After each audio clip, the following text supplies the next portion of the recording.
And welcome back to Speak. I don't know why I just got nervous at this one. I'm like, oh, welcome back to Speak.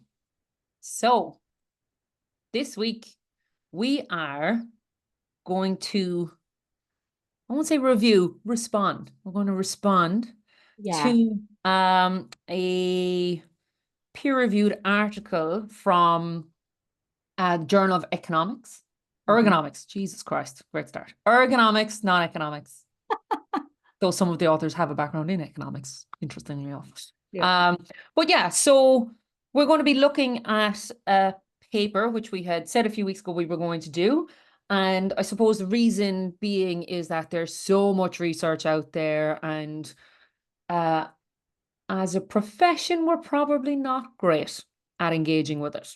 Yeah. Okay. So, yeah, so this one came up, and I suppose before we get into the paper itself, probably wanted to talk a little bit about um, how do you judge a paper, basically, as in, is it worth reading? Does it stand up? Kind of why should I look at it, kind of a thing. Yeah. Makes sense. Um, and like I did not come up with this myself, flat out, right? But this is what I've heard from other people and what they say about papers. And also, um, there was this woman in the comments section of an Instagram post the other day, flat out arguing with some guy, and this is why this paper is worth. And I was like, oh, screenshot.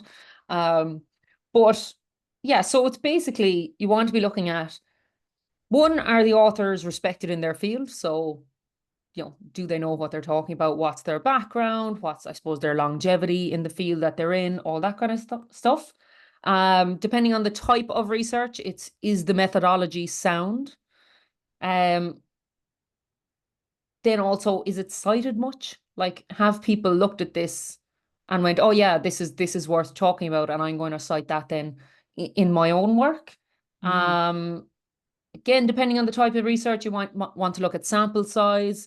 So, it's something I've heard, I suppose, critiqued a fair bit in terms of, yeah, sample size is really small. So there would have been, some papers around dynamic risk assessments and things like that. And are they worthwhile and are they not? And then people go, oh, well, they only went two companies. It's like, well, what research have you done at your company? Then please feel free to add Just, more to just, just a question. just add more. Like we need more. Um, and then the source journal is another one. So is the journal that it's published in reliable? Is it well recognized? Um, some people, when it comes to journals, would talk about the impact factor. So is the impact factor solid?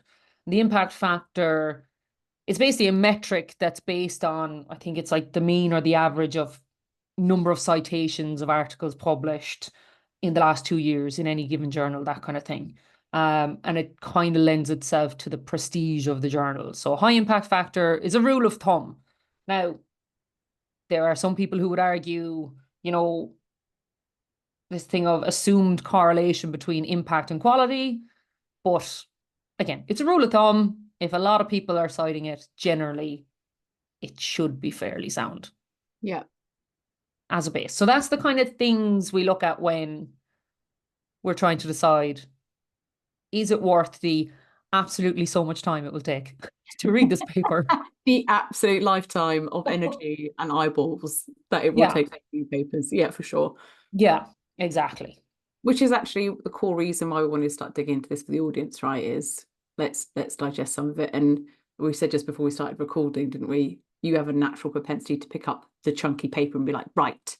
And I have a natural propensity to look at chunky papers and go, no. And actually, I think that's very indicative of the two types of people that sit in the profession. And I can't, we need to be able to break that down and give the research to hopefully this cool audience in a bit more of a palatable, easy to digest way, or at least inspire them to Mm. go and dig in themselves. And you've already inspired me by giving me, I know, a resource we'll talk about later. So just inspire people to be able to go and look at it in their own space, in their own way, in their own time. Yeah, exactly. And like, because there, like, it can be intimidating, and the language can be intimidating, and even, a lot of authors will try and help out and put in a, like, here's a diagram. You're like, it's making it worse. Like I don't understand. Oh, so yeah, but look, Well, let's dig in. we'll dig in. We'll dig in. Okay. So this paper is called State of Science Evolving Perspectives on Human Error. What I like about this paper is actually what it's doing is it's taking a whole load of other research and distilling it down. So it's not like a standalone piece of research on its own. It's really leaning on, I suppose, historical research around human error. Yeah. 4 authors involved in this one, Gemma Reed, Stephen Shorrock, Guy Walker, and Paul Salmon. And so, like, when I say, and this is like the whole theme for me of this paper of not fucking around, right? Yeah. These Yeah. people are not fucking around when it comes to human factors. So Gemma Reed, director of the Centre for Human Factors and Socio-Technical Systems at the University of the Sunshine Coast in Queensland. She's also spent 6 years as the editor of the official journal for the Chartered Institute of Ergonomics and Human Factors. So she knows her shit. Look, Gemma's not fucking around. She's not here to play. Thank She's you. not here to play. Next up is Stephen Shorrock. So Stephen is senior team leader of human factors in the network at EUROCONTROL. Now, EUROCONTROL they basically provide civil and military expertise for air traffic management across Europe. And also, he is the editor of HindSight magazine. HindSight magazine is published by EUROCONTROL. When I say it is a fantastic resource, it's free. It's got so much safety stuff in there. Like really, really good articles, easy, like accessible. It's written for an audience. Like it's not overly academic, I suppose, is what I'm trying to say. Nice. And what's it called again? It's called HindSight magazine, I've seen.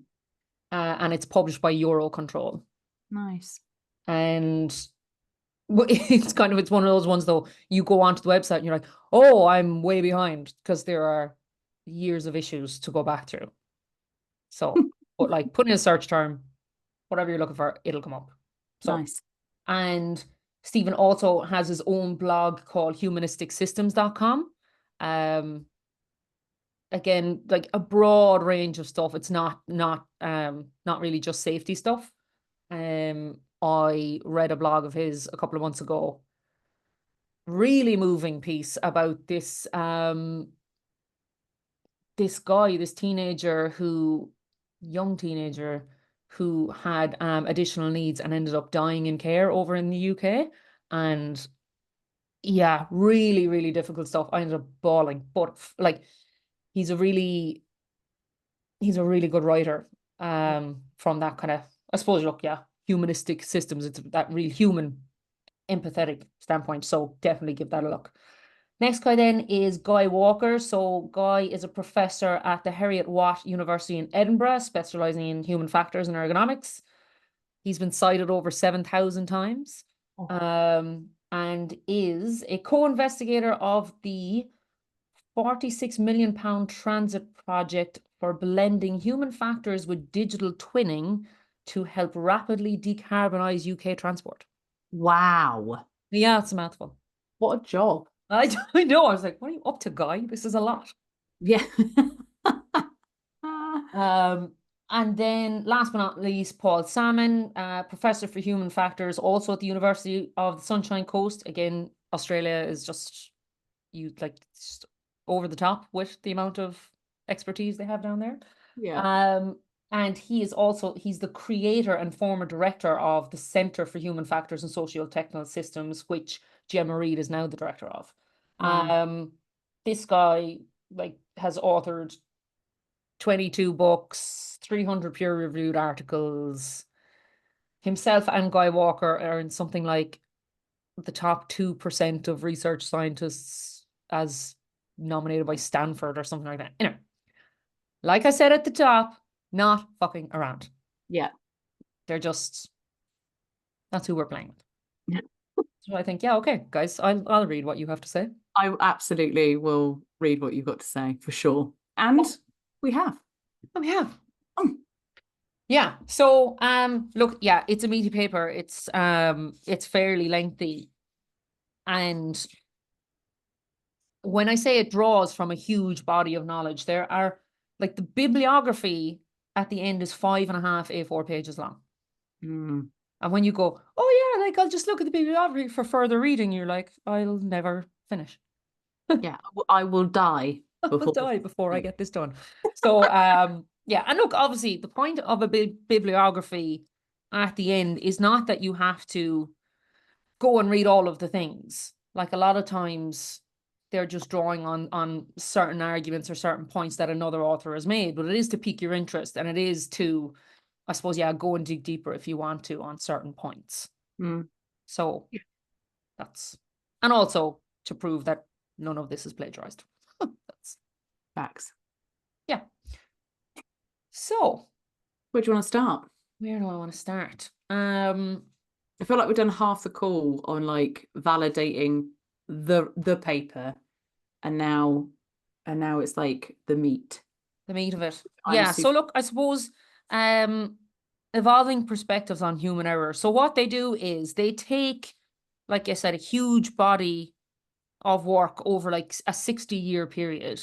Yeah, And they take us through the intro of, I suppose, human error as the terminology. Where did it come from? How did it evolve? And the consequences of that. And then they kind of, yeah, as it evolved up through like World War One, World War Two, into the 80s, all that kind of crack. Um, it's quite detailed in terms of, I suppose, the different methodologies and theories and frameworks around human error. yeah, That part I found a bit boggy. yeah, Like I was like, oh, like yeah, it's heavy going, all the acronyms, all of this, all of that. Like they have tables in the center of the paper where they kind of, I suppose, compare the different types of frameworks. But it like struggled to hold my attention at that part, I yeah. would say.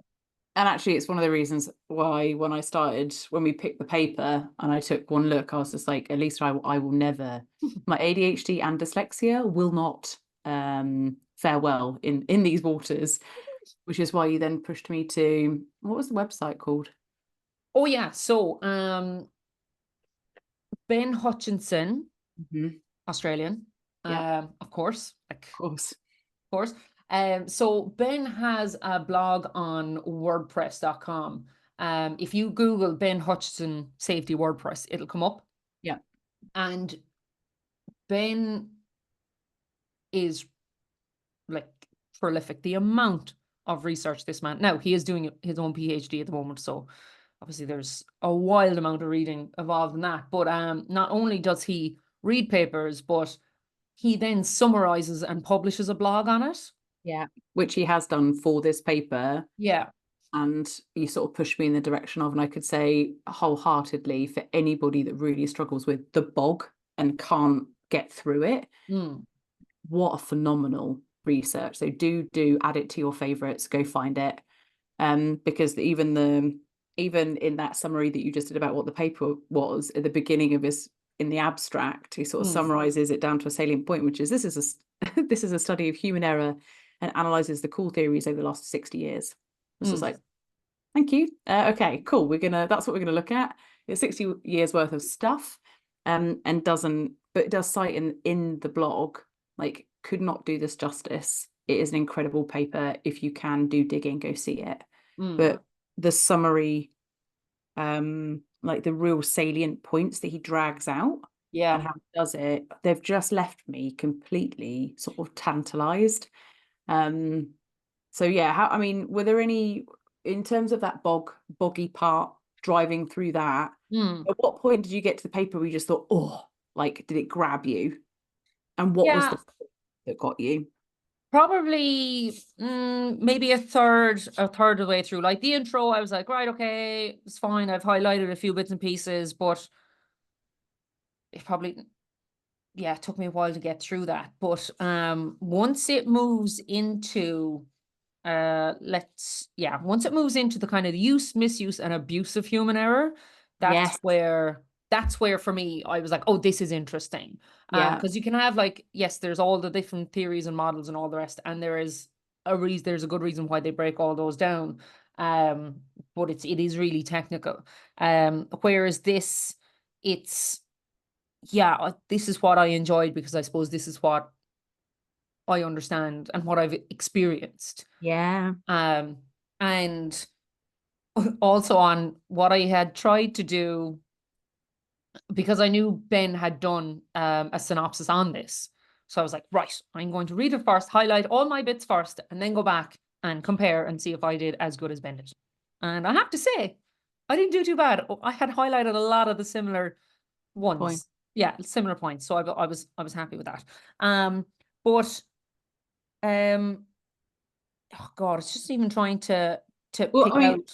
so there were like 3 bullet points that I thought were really interesting, and the third one is the bit about the abuses. So Mm, this sort of works for you, and I know you've done the hard labor of the 34 pages, but sort of bullet point 1 that I wrote down was human factors and human error. So through all of the models, all of the theory, it's like validating human factors and human error is a helpful construct. I was like, okay, that's nice. You've read all the things and you said, yes, this is helpful. This is not like just sort of defunct thing that we should be paying attention to.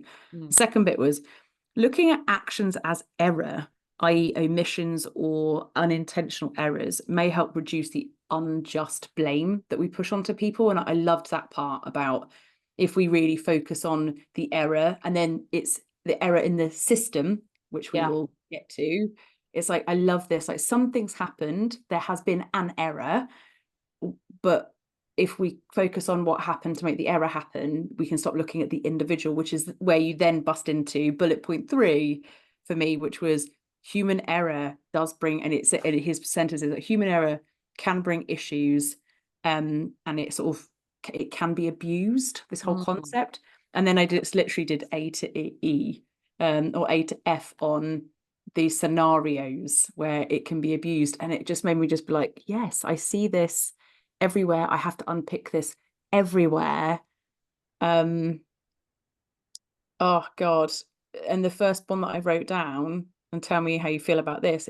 The first one that I wrote down was human error can bring an artificial end to investigation, limiting learning, and then also focuses on the frontline individual and not the sort of the systematic errors that have happened before that. And I was like, yeah, now I'm in. Now I'm very interested. So yeah, and I think the amount, when I read that, I was like, even now coaching people out of, if I'm seeing human error, Bob, poor Bob, back to Bob. Back to Bob.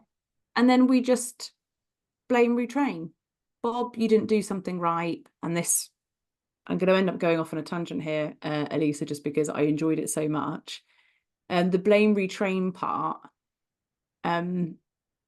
it takes you into another part of this where it says about it being abused. The minute when we look at it as the individual error, what we do is we completely omit what was I thinking? The system error. Wait, blame, retrain.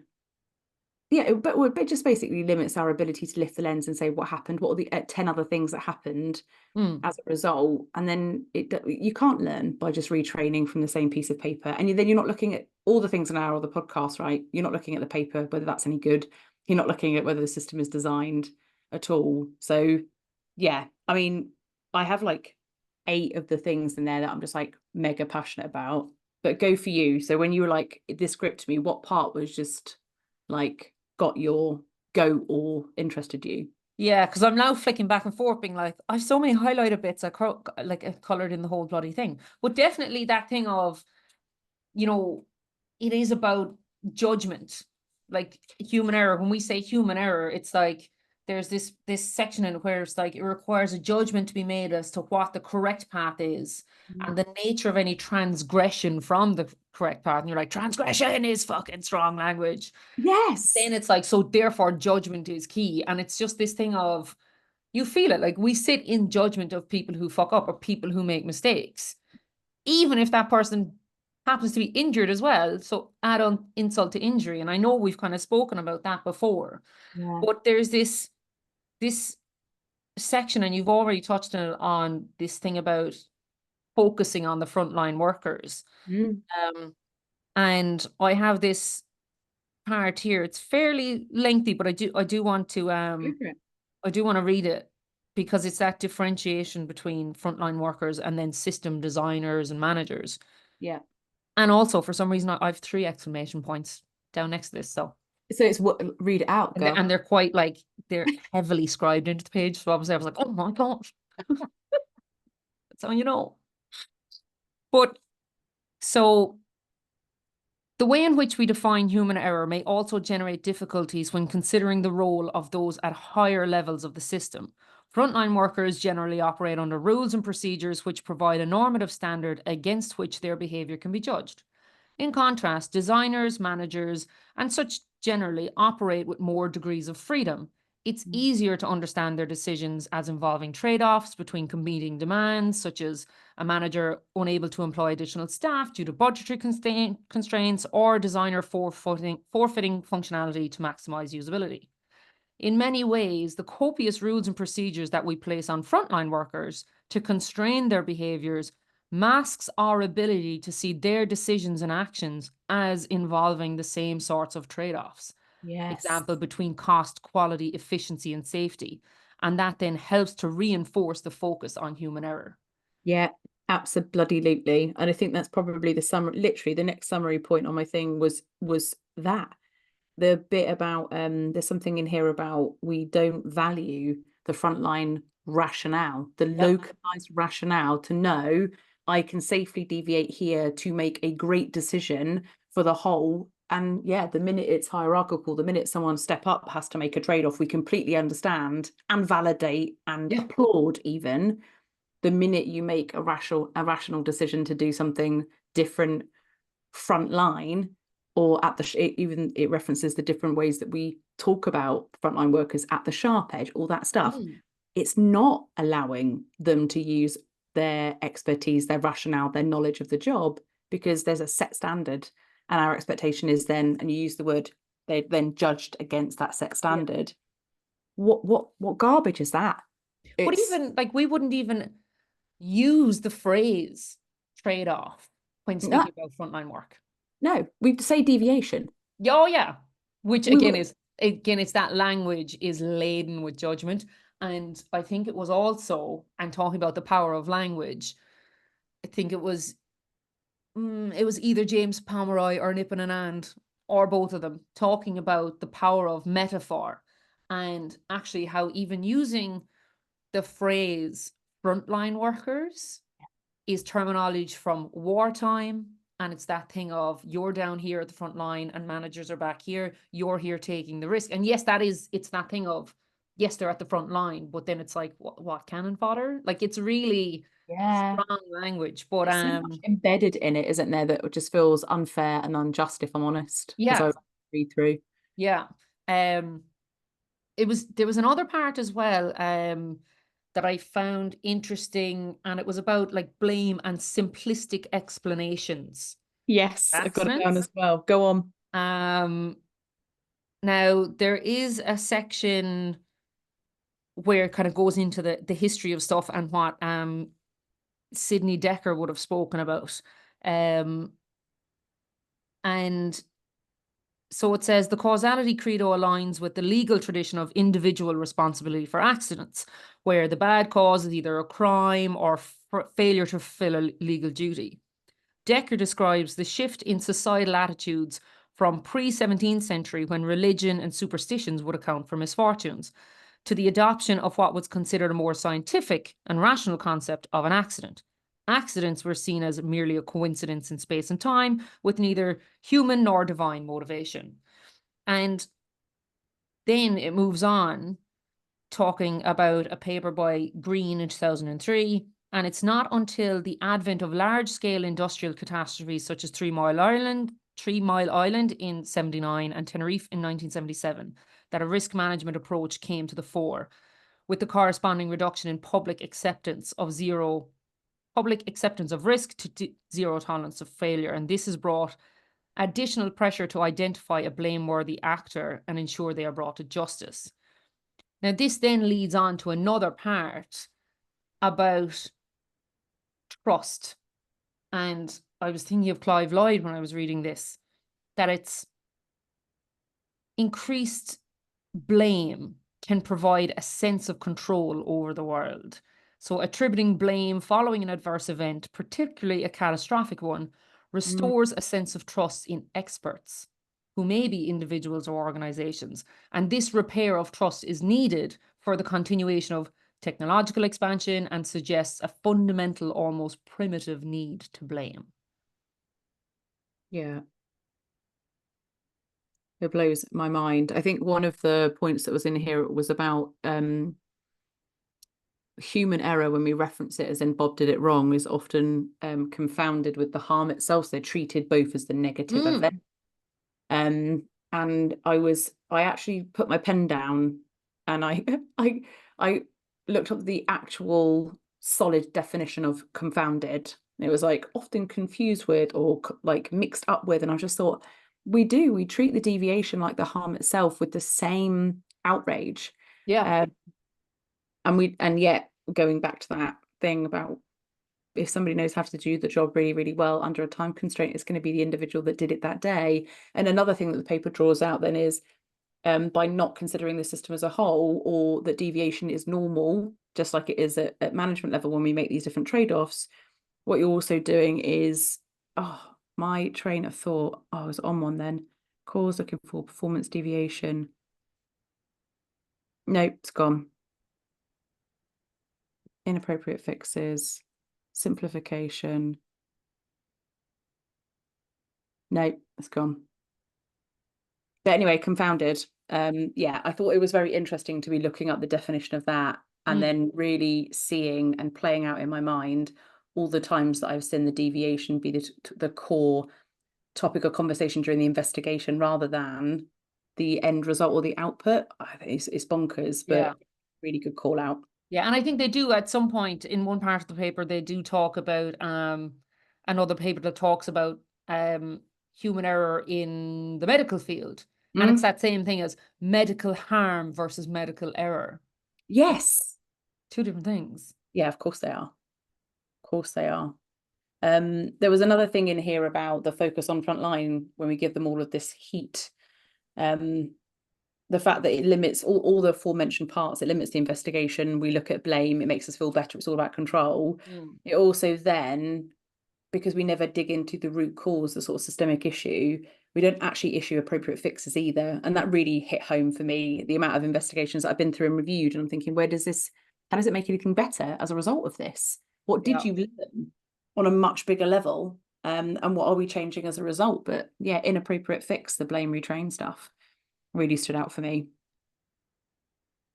Yeah, and then I suppose the other thing is, because they do talk about that thing of viewing things from that system point of view, that like, you know, we talk about cause and effect, and human errors can be so simplistic, and whereas these things aren't linear.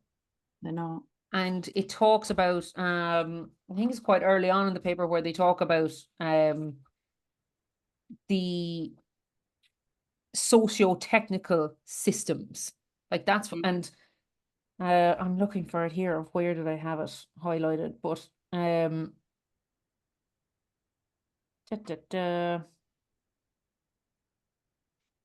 yeah, so there's this whole section about interactions are dynamic, they're non-linear, they're non-deterministic. People act locally without knowledge of the system as a whole. Thus, different perspectives and worldviews exist. And then they go on to like talk about, like, you know, many traditional engineered artifacts can be conceptualized as complicated systems. So like a jumbo jet or an automobile, they can be reduced to their parts and they can be analyzed and reassembled. But when we're talking about socio-technical systems, they're complex, and it's once you add a social element, and that is people.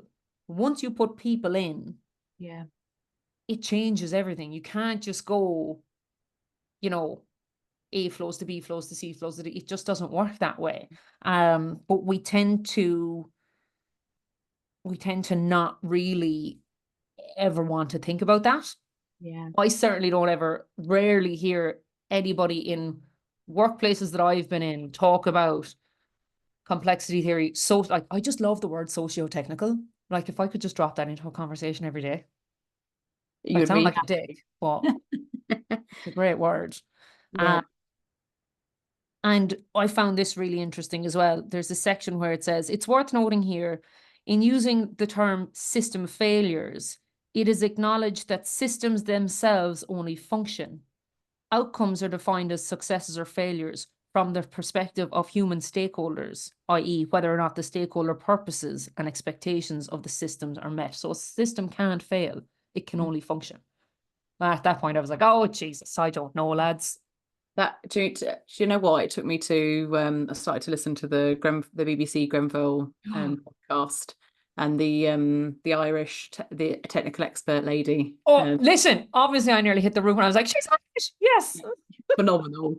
But she calls out the system did not fail. It was designed this way. Oh yeah. And I was like, oh, like, yeah. Yeah. I think the point that I lost earlier when I lost the thread was this part about when we look at the human failure, it doesn't create room for this sort of safety one, safety two, or the safety two discussion. That's what stuck out to me. Whereas in the paper, it talks about by not allowing yourself to look at deviation as like a positive thing, you also aren't looking at the thousands of times that deviation happened and nothing went wrong and we benefited from it. Yeah. And I thought that was such a great point that when I did the Art of Work course on safety 2, they had this really wicked bell curve and this tiny little red sort of thing down the end. It was like, this is the amount of times somebody has deviated from a rule. This is the amount of times somebody got hurt, and that's the only thing we focus on. Yeah. But all of this is actually success, daily success from that deviation. And I really loved that point. And that I'm going to end up there's one thing I've got here on my paper that's just got oof next up. I'm going to come back because from that deviation thing further into the paper, they talk about if we removed human error, it would impact resilience and ability to have like these heroic big moments. And when I read that, my brain started to absolutely fire on all cylinders about all the catastrophic events that had happened. And actually, there are big, major structured deviations from set rules that save the moment. And you can go through all of them, like even like Chernobyl sending their divers into the area that they shouldn't have been to pull the plug. There's also some really cool aviation examples. And one was a Boeing 777 that had gone long haul. And I love this so much. And they basically had a sort of catastrophic engine failure because ice had formed in the fuel tank due to just some very technical stuff. But basically, they were having a bumpy landing, so they pushed for more fuel to go into the engine. And for anyone that if I've got this slightly wrong, do bear with me. And it basically sucked all the crystals into the fuel filter and it just cut the engines out. So they were having bumpy landing, engines dead. And basically the pilot ended up doing the opposite of what they should have done. So when you land, you're supposed to have flaps out. Yeah. And he knew by going against the norm, pulling the flaps in, they could have coasted over a dual carriageway, crash land on the runway, not in a public dual carriageway area, which I just thought, how amazing, complete deviation. This is not my training. This is not what I meant to do. But I know as the expert in this moment, if I deviate from the rules, I will save lives. Like, what an incredible example of celebrating deviation. And like you say, a system doesn't fail, it can just operate. And that captain, that pilot knew exactly what he was meant to do. And it was to cast off everything he'd been taught as the right way to do it. And the same, there's a movie on the Hudson landing as well. Yeah, I was thinking of him, of your man Sully. Yeah. And then alternatively thinking of the Costa Concordia, the cruise liner that crashed. Yeah. And what's his name? The captain. Schettini, something like that. But you know, obviously, I think it was a 30-something people died. And so he is the villain. Mm. He is the villain and Sully is the hero. And it's like because of the difference in outcome. Now, there'll be people listening to this probably screaming, going, yeah, it's not the fucking same. It's not the same, but there are parallels. And again, and I've said it before, if you ever get a chance to actually, Nippon and he used to do a workshop on it. I don't know if he's still doing the workshop, but he has a book out at the moment called Learning from Accidents. And I think he draws on that event actually a lot. I haven't read it yet, but it is on the list.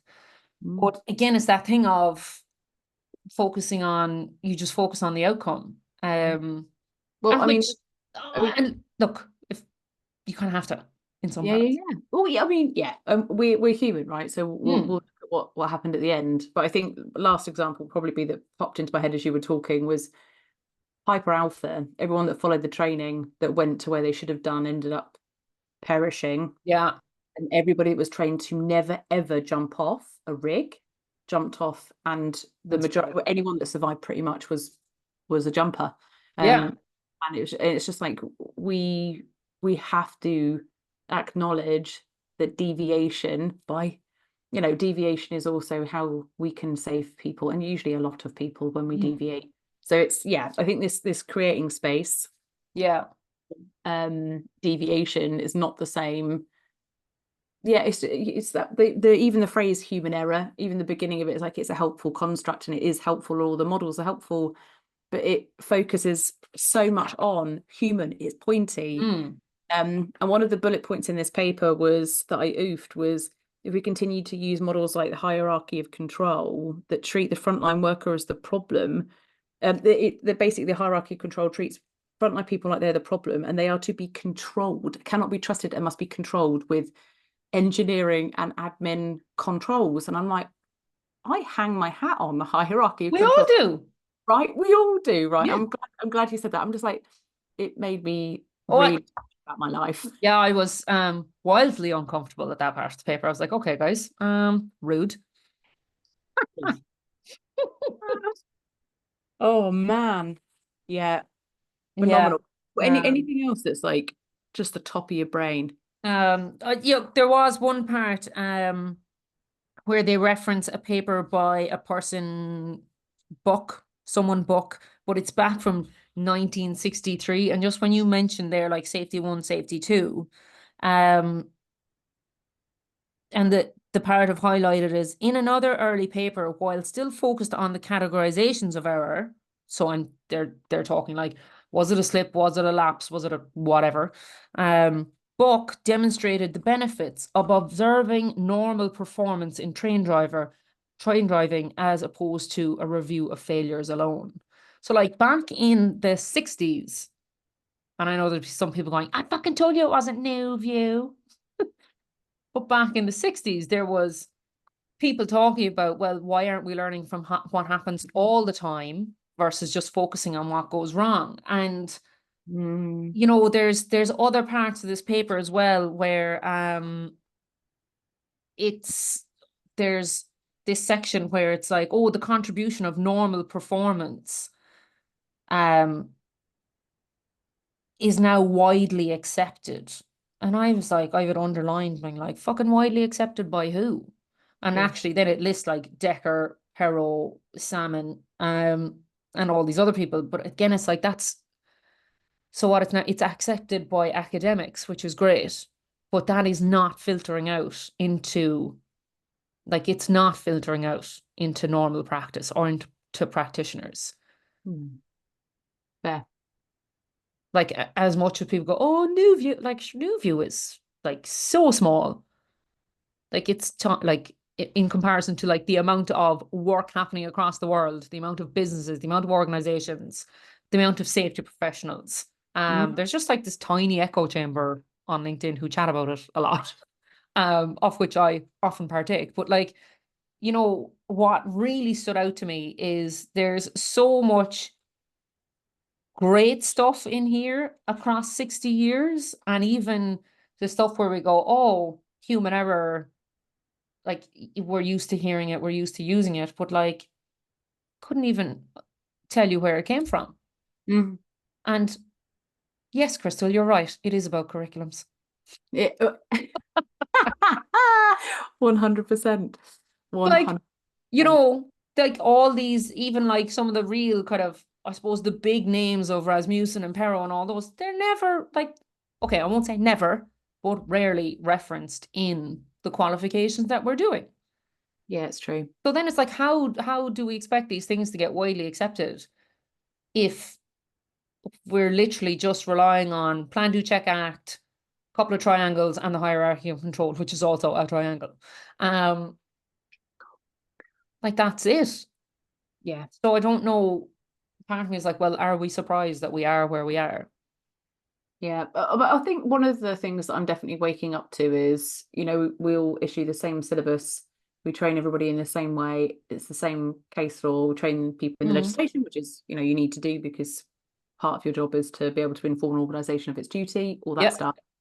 And then there is this like side ocean, like not even a body of, but an ocean of research that is telling us that like the discovery, what's validated, what's being defunct, what's not useful, like even that comment about hierarchy of control, I'm like, shit, okay. Am I, and I will from here be challenging my team on when we are talking about our risk assessments and we are going through those controls, are we trying to control the individual from deviating or being free to do good work? Is, that they can just execute in a way that they know how. It's a challenge, and we're not engaging, which is why I know we're doing the podcast in this way. But I just think it's bonkers because we're just looking at the same thing and we're pushing, I don't know how many people through the qualifications, and we don't know where these things have come from. I've never certainly been told about the websites I can come and get the research from, to come and dig deeper into the theories or the methodologies. I think we're just a bit blinkered, and we are just going to be mowing forward with the same triangles, telling us what we should be controlling and how we should control them. But yes, I think it's definitely an eye opener. It's I mean, even the summary, guys, it took me, an hour to go through those summary parts. And at the end of Ben's blog on this particular one, it was published on the 24th of May, he even has 10 key bullet points for like the takeaways. Now he did that box with the 10 bullet points is lifted directly from the paper. Yeah, so sorry, you get those in the paper as well. Yes.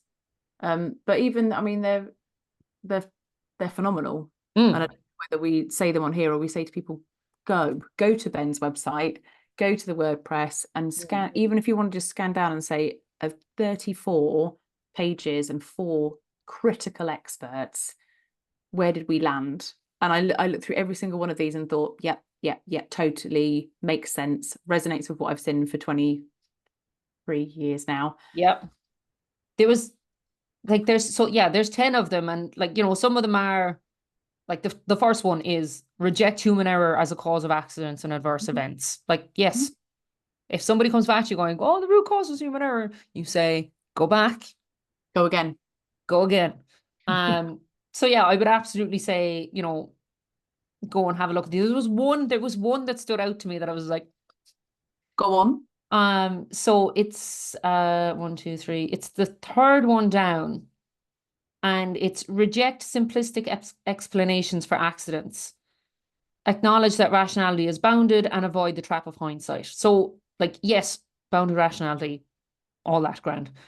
But apparently, like, reject simplistic explanations for accidents. Sometimes. I'm like, sometimes. Sometimes if it's low like it's hard to fucking say this now without somebody jumping down your throat being, well, actually, but like if it's generally like low consequence, fairly straightforward, like not everything needs a fucking 5 whys, tap root, ICAM methodology, root cause analysis. Some things just are though. Sometimes it's fine. You can just go, yeah, that happened. And can we learn something? Yeah, maybe, or maybe not. And we can just move on. It's this thing of this complete hyper over response that we do to things that we need to calm down, I think, in some things. Yeah, Need to I crack on. think when I saw the simplified explanation, I agreed with it because I get very bothered when I've got like if A someone's one giving line, yeah, you don't want a one-liner, but if absolutely it's a band-aid, I only want a fucking one-liner and I want to move on with my life. and like but see and I'm immediately there being like I don't mind. For me, we don't need to investigate everything Yeah, standard. that's kind of where, yeah, we don't need to investigate everything. But what I do absolutely want to understand is sometimes it's those low level moments that happen hundreds of times and you're like, Yeah. what are we getting wrong consistently? And I remember years ago, I was actually really lucky that I did my first ever safety qualification with an A class tutor called, he actually was called Bob. Maybe this is where Bob comes from. And he did safety all his life and then retired, went and did a law degree and then came back to safety with like the knowledge of both and had done loads of stuff in law on prosecutions and the cases. And he was an epic teacher. And he was talking about, what was he talking about? You can tell my F&D is kicking my butt today with my train of thought. What was I just saying? He was talking about in a factory, one of the cases that he had seen, it might have even been case law. He'd seen several accidents of like nipping the end of fingers on a press. And they were just ignored because they were sort of low level, no big deal. It's a dirty, big place, and we were nipping the ends of fingers. And then somebody got their head in the same press. And what had actually been happening is somebody had disabled the interlock. So the only reason you could have nipped the fingers is because people were taking chances, jamming their fingers in the press with no interlock. So what they were actually seeing, if they'd looked into why there was a trend of the nipped fingers, is they'd override the interlock because it was quicker just to, stick a brush in it when it was jammed. And then basically somebody got their head splattered. Jesus Christ. And Yeah, and there's like obviously there's context. If you have like 15 nipped fingers in a period of, you need to fucking look at it. yeah. So There's no, like, so there's no straight answer. there isn't, and I think it's also all about context, right? Is this happened in this moment? We absolutely expect that to happen in that moment, in that context, like fine. But the minute there is something we don't expect, there is a couple of them. Your spidey senses should Oh go. my God. Yeah, curiosity gets the better of me. And I'm like, right, team, we're now digging into this, my friends. But very, very, and I would say it actually hurts my heart to read stuff like this because I know we're telling a lot of people to do something opposite to what they do now. Whereas when I dig into something, I come from what have we got wrong? Yeah. That enabled this person to suffer harm, rather than lots of people go, who did what? Because they got hurt. It breaks my heart that we're still so far back in that journey. And I think the majority of people sit at the who broke the rule, who did Who the thing. and why instead of what and how. Yeah. I was like, what came before the moment? Because the action in the moment very rarely is the only thing that happened, if particularly on the big events. The last action, that immediate cause is, it's never the only thing that went wrong. There are the other things that went wrong. So yeah, I loved the paper. The summary of, and I think the other good thing about Ben's website is where there are great salient points that he pulls out, he references the page in the document for you to go back and say, right, I really want to know more about that. And I definitely will be. I think the hierarchy of control bit, I've got to go back and read in full. It's going to drive me bonkers. Yeah. And this whole bit, that bit I referenced about safety 1, safety 2, we're talking about set standards and treating deviation from the rule as the bad thing. Like that's crap. It can't. Why did we deviate? What happened? Was the deviation absolutely fine every other day of the bloody week, just because it didn't end in an injury? So yeah, loads that I want to go back and read in full now. So fully inspired. What are your favorite? I'm sure we're running towards time, aren't we? We are at time. We're at time. Nice. So summarizing, see that gut instinct. Yeah. So for you, what were your big like, oh, I really enjoyed that moment, or that's made me want to go and do more or look at more? I don't think there's any one. Again, there's so much, like, I think to Ben's point on his blogs that there's so much in it. Yeah. So I really would say go and take the time to read through it. I agree. Definitely what I liked is that I can kind of join the dots between other pieces of work that I've read.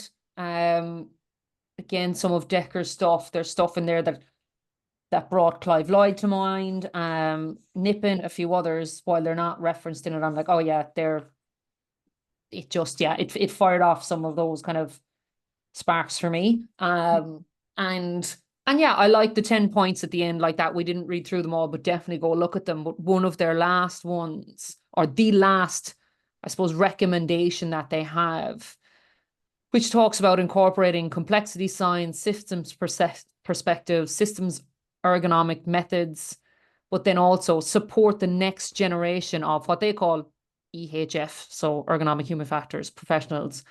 We would say safety professionals, to continue to shift towards systems perspectives.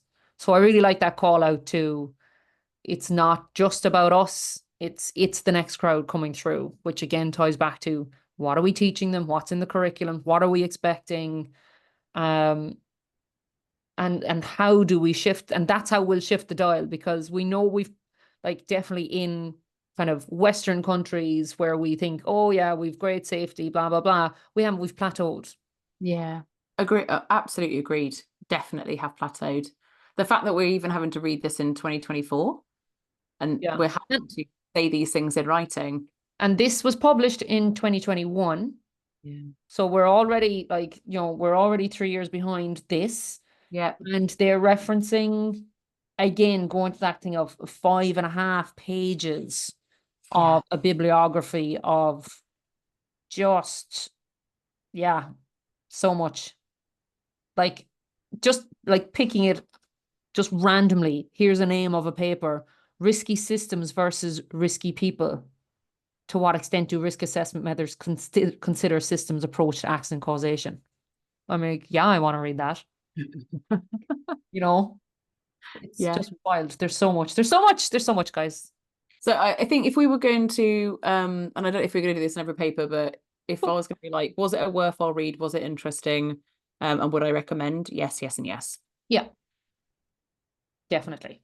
I think, again, I wouldn't underestimate the time that it takes to sit down, read through it, digest it, reflect on it. Again, some people will find it easier than others, but you do have to be intentional with it and carve out the time.